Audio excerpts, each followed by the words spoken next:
সূরা আদ-জুমার ৬১ আয়াত থেকে বাংলা অনুবাদ। বিসমিল্লাহির রাহমানির রাহিম।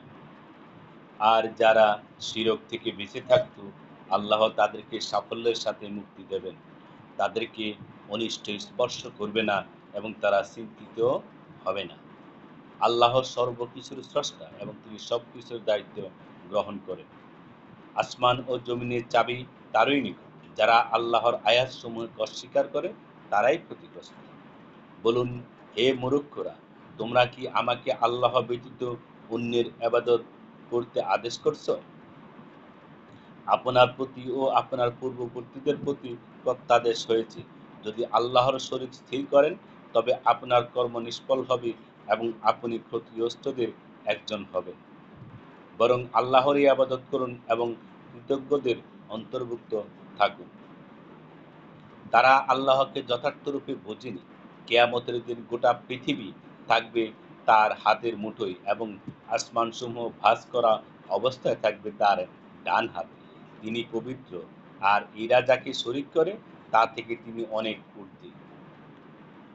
সিংহায় ফুঁক দেওয়া হবে, ফলে আসমান ও জমিনে যারা আছে সবাই বেহুশ হয়ে যাবে, তবে আল্লাহ যাকে ইচ্ছা করেন।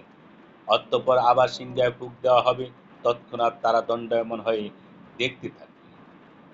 পৃথিবী তার পালনকর্তার নূরে উদ্ভাসিত হবে, আমলনামা স্থাপন করা হবে, পয়গম্বরগণ ও সাক্ষীগণকে আনা হবে এবং সকলের মধ্যে ন্যায় বিচার করা হবে। তাদের প্রতি জুলুম করা হবে না। প্রত্যেকে যা করেছে তার পূর্ণ প্রতিফল দেওয়া হবে। তারা যা কিছু করে সে সম্পর্কে আল্লাহ সম্যক অবগত। কাফেরদেরকে জাহান্নামের দিকে দলে দলে হাঁকিয়ে নেওয়া হবে।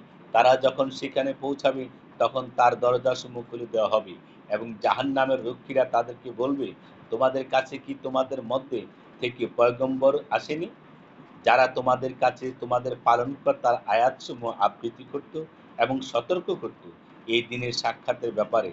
তারা বলবে, হ্যাঁ, কিন্তু কাফেরদের প্রতি শাস্তির হুকুমই বাস্তবায়িত হবে। বলা হবে, তোমরা জাহান্নামের দরজা দিয়ে প্রবেশ করো, সেখানে চিরকাল অবস্থানের জন্য কত নিকৃষ্ট অহংকারীদের আবাসস্থল। যারা তাদের পালনকর্তাকে ভয় করত তাদেরকে দলে দলে জান্নাতের দিকে নিয়ে যাওয়া হবে। যখন তারা উন্মুক্ত দরজা দিয়ে জান্নাতে পৌঁছবে এবং জান্নাতের রক্ষীরা তাদেরকে বলবে, তোমাদের প্রতি সালাম, তোমরা সুখে থাকো, অতঃপর সদা সর্বদা বসবাসের জন্য তোমরা জান্নাতে প্রবেশ করো।